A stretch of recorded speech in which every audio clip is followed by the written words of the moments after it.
It's two things that can be true at the same time.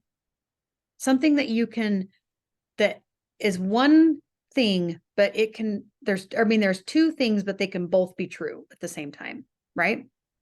So the example that I always think of is, let's say that you're part of a group and the group believes this thing over here, and then there's lots of things that they believe, and I believe this thing over here. I can grab onto this thing and I think that's true, but then does that mean that I have to believe everything that group believes, or can I hold two things at the same time that are like, I don't agree here, but I do agree here, but it's part of the same group, let's just say, just for analogy's sake? There's lots of things we can do with this, but so take, any group that you can think of, and you don't necessarily believe or like the things that the group has as a whole, but you do have bits and pieces of it that you do agree with.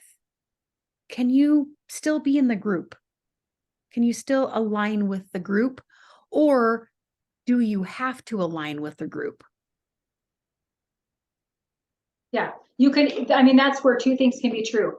I believe this thing that they teach, like, we'll just use the example of these Andrew Tate, like, he's the thing, the whole thing that sparked this high value woman thing. He teaches men to become violent, it's not to become violent, to be capable of violence. He teaches men to become capable of violence. He teaches men to be strong and to lead. And then he also, have a high body count. Pursue high value women, but high value women look like this. So I can look at that and say, I think that that's true. I think that men should be capable of violence. And I do think that men should stand up and be confident and say no to these modern women. But I don't think they should have a high body count. And I don't think that being gorgeous is the only reason you should pursue a woman.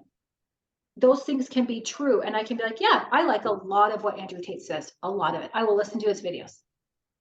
But I don't agree with, I think he's a great leader for men in a lot of ways. I can say that, but not. And here's my example. This is when it clicked for me. So I have a cousin. He was a beautiful man. He was, national winner in all kinds of fitness competitions. He was on the cover of a magazine like 3 times. There's a cover of Arnold Schwarzenegger reading the magazine, and my cousin is on the cover. But he always, watched Arnold Schwarzenegger. He was a great man, super kind, hardworking, just like an amazing soul. He also, drugs were a big thing for him. He ended up overdosing. That's how he died. So and he just, had a lot of demons he was fighting with, and he was, using drugs however he was using them, and it won. So at his funeral, there were always lots of comments about, this man was this way, and he was so wonderful, all of his good qualities, but he was an addict. He struggled with this, and that word "but" is very like, everything I say after completely invalidates. And I just thought, why can't it be and? Mm-hmm. He was a wonderful human, and he struggled with something. Mm-hmm. And we do that in relationships as women. Like we'll just use the mother example that we talked about, because it's the thing for me. I get angry, right? I yell. It's something that I'm working on. It's something that, I don't know if I can say it's a generational thing, or if I can just be like, it's a human thing, and I'm still immature and I'm working on my tools. So I can say, I try to be a good mom, but I yell at my kids. Mm-hmm. Or I can say, I try really hard to be a good mom, and I struggle with this yelling thing. Or we can do things like, in the Christian world, pornography is a really big problem. It's a huge problem. A lot of our men are consumed with pornography.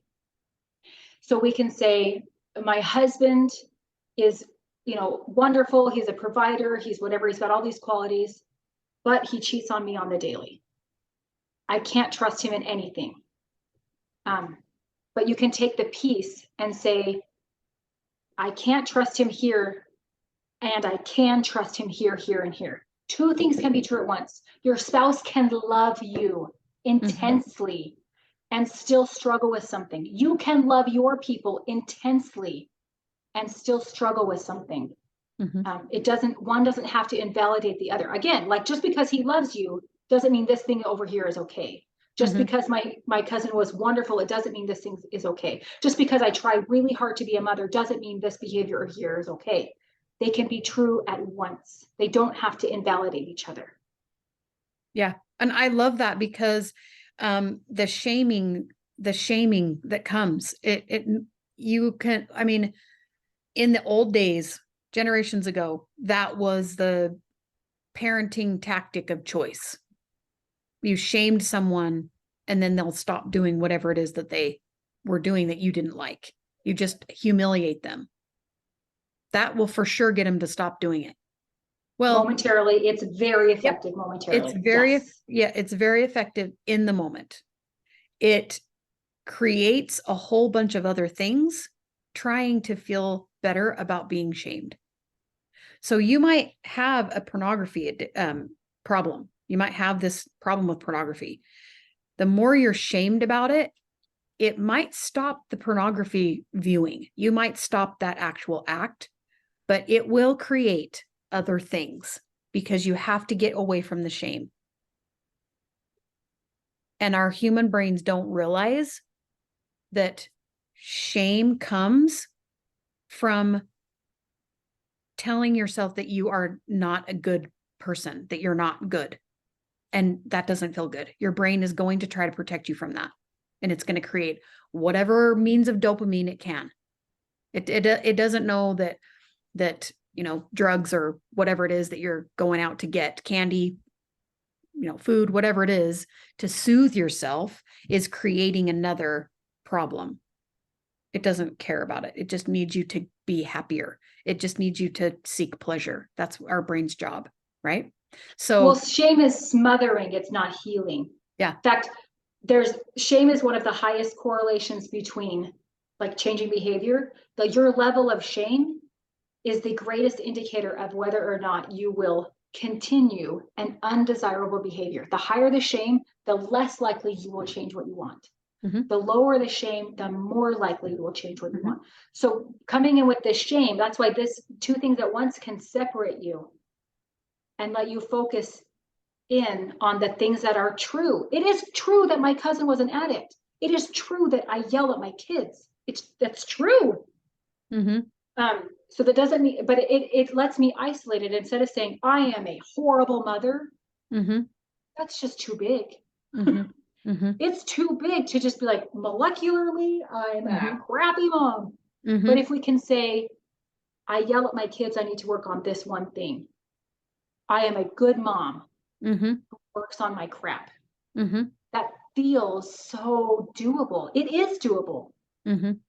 Yeah, it's completely true.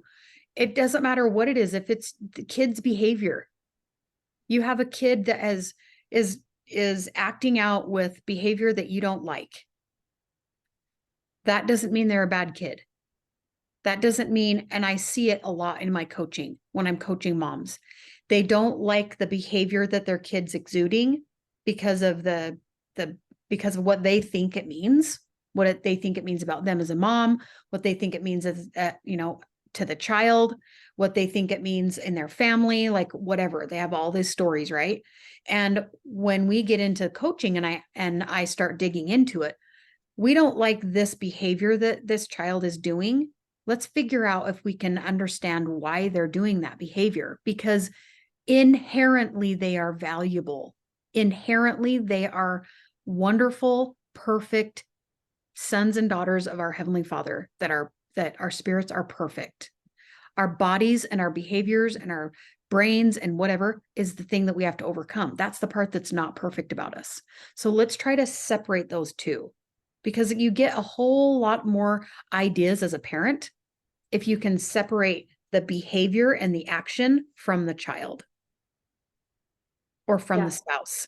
The action, the behavior of let's say the pornography viewing, from the person.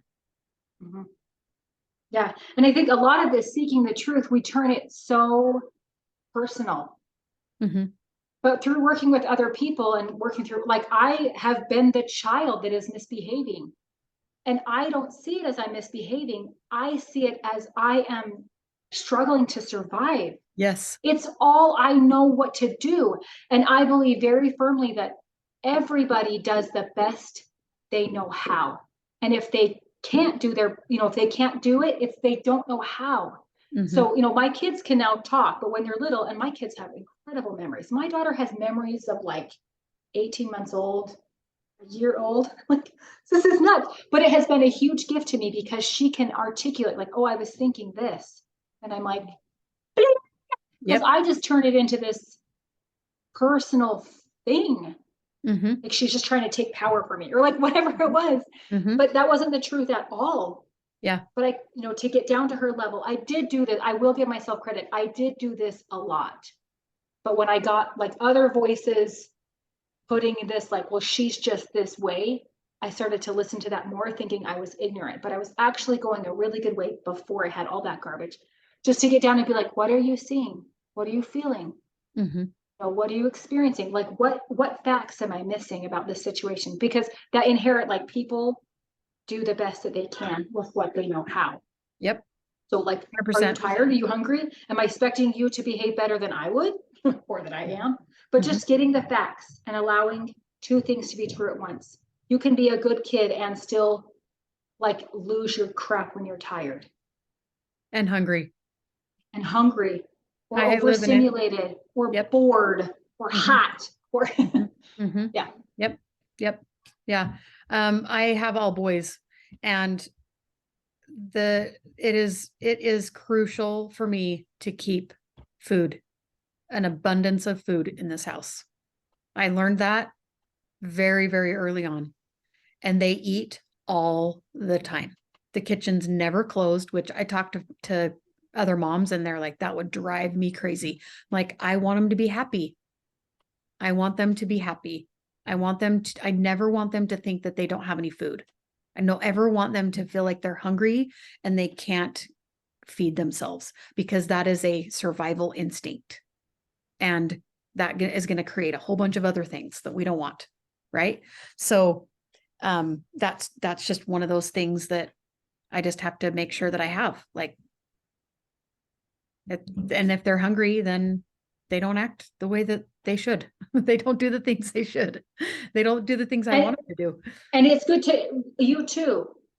Like, am I turning this into a character thing or is Mhm. this a circumstance thing? Mhm. Like, maybe I just need to be aware that maybe this kind of diet that I'm on or this way of eating, it's not nourishing me and I'm too hangry. Mhm. Or like maybe I really need to put down the social media and go to freaking bed Mhm. because I'm turning it into a character thing that I'm just an angry monster. But Mhm. what it is I'm not sleeping. Mhm. All Mhm. those things. Like, what is Yeah. the fact? And again, that comes with asking stupid questions. Mhm. Asking questions, Yeah. asking questions, asking Yep. questions, asking questions. Yep.